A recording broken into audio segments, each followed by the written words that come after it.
Bonjour. Since arriving in Paris, Emily has been stumbling around in search of true love and has undoubtedly caused a mess. This is especially true in the case of Emily and her neighbor Gabriel, as she befriended Camille, Gabriel's long-term girlfriend, before realizing it was inappropriate. Before Emily calls things off to prioritize her friendship with Camille, Emily and Gabriel share a kiss as their affection for one another deepen. However, after Gabriel broke up with Camille and said he was returning to Normandy to build a restaurant, Emily ultimately took the plunge and had a sexual encounter with him in the season premiere. Unexpectedly, Gabriel made the decision to remain in Paris after learning that one of Xavier's clients, Antoine, had made a future investment.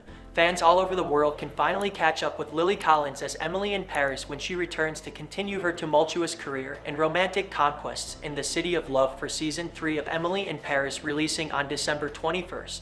To give you an idea of what to expect, here is a recap of everything that happened in Season 2 before the third batch of episodes debuts on Netflix. What are you most excited about for Season 3? Let us know in the comments below. Number 1. The Love Triangle. In the first episode, Emily, plagued with guilt for sleeping with Gabriel, makes an effort to carry on with her life as normal. Gabriel's decision to stay has ruined all of her efforts to not hurt anyone while pursuing her affections, and she doesn't want to upset Camille. Unfortunately, fleeing Gabriel and forcing herself into a marriage with Matthew won't make any of her issues go away.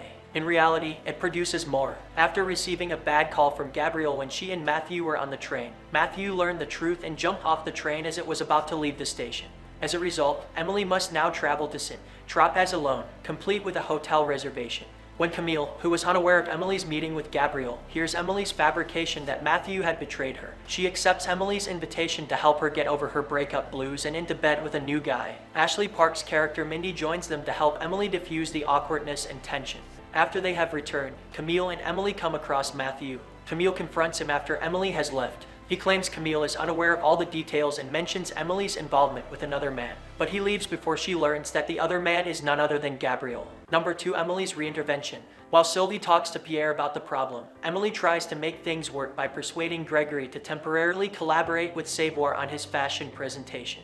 Despite Pierre's entrance and the ongoing conflict, the fashion show ultimately succeeds, but Pierre is utterly incensed. Because they do not share the same ideals, he confronts Madeline about her American ways of doing things and decides to leave Xavier. Madeline wants to summon Sylvie to Chicago for a performance evaluation, blaming her, but Sylvie quits, along with the rest of the Xavier crew. Thus, Emily is placed in a bind as Madeline and Emily work alone to completely reconstruct Xavier. Madeline is treating her like an assistant, well below her pay grade, and is planning to hire a lot of brand new workers with little experience for much less money. Emily realizes that this seems like a formula for disaster. Fortunately, Emily has put out another offer. After receiving payment for her Laurent G shares in Saint-Tropez, Sylvie made the decision to start her own business. Pierre, Gregory, and a few other customers have already agreed to hire them once the company is up and operating. However, Gregory would only accept if Emily joined and took charge of his account. This provided Sylvie with the ideal chance to express her admiration for Emily's outstanding work and the fact that having her on board would be a wonderful benefit. Number 3. Alfies Entry. One of Emily's new classmates is the ever-attractive and aloof Alfie, who is forced to face the truth that she had barely studied any of the languages up until that point when she is held back in French class. Emily and Alfie are assigned together to be each other's language buddies following an incident with another classmate, and they immediately start to argue. Alfie, a Londoner, despises Paris and the artificiality of Parisian life, whereas Emily finds it alluring. But later, they begin to thaw out and start dating. As Emily notes, things are considerably simpler with Alfie than they are with Gabriel. He makes Emily happy, and they enjoy their time together. Over the course of the season, they become closer. Even yet, Emily is torn between her affection for the two guys, which is made even more awkward when they first meet and start to get along. Alfie approaches Emily and Gabriel after learning of their previous interactions, but they both promise him that it is over. Alfie says in the season finale that he had planned to travel back to London a week earlier but stayed instead to see if his relationship with Emily would work. When he reluctantly returns home, he suggests a long-distance relationship since he doesn't want to give it up. However, Emily can't help but think about Gabriel, especially because her future in Paris doesn't seem to be as fleeting as she had first thought. Emily reveals to Mindy during a conversation that she is in love with Gabriel without consciously realizing it. When Camille and Gabriel reconcile, she rushes to Gabriel to tell him the truth and to reunite them. Together, they are moving in. What does this mean for her and Alfie's relationship? Number 4. Xavier might not stay afloat for long.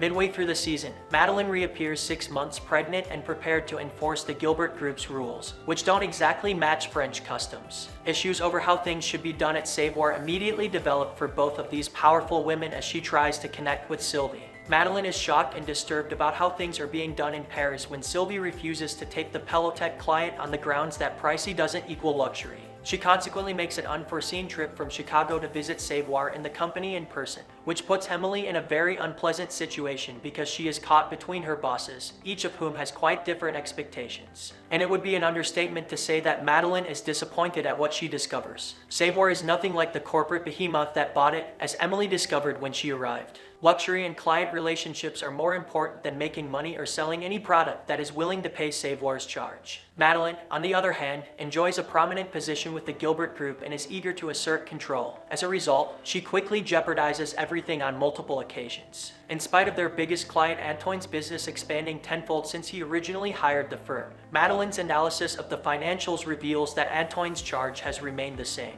Madeline is prepared to rectify this. In response, Sylvie emphasizes the agreement reached when Antoine decided to choose Savoir and how people in France honor agreements they have made. Nevertheless, Madeline avoids her and confronts Antoine about increasing the admission cost for his fragrance party. The now overcome affair between Antoine and Sylvie is the real reason his price with Savoir is so modest, his wife tells Madeline as he walks away. Emily, who has doubts about Sylvie's future with the organization, persuades Madeline to delay any thoughts of firing Sylvie because of her outstanding expertise in the subject. Number 5, we're next for Emily. Emily continues her secondment from Chicago in the Savoir office in Paris as the second season gets underway. However, Sylvie soon makes her an offer to join her new agency along with Luc and Julien.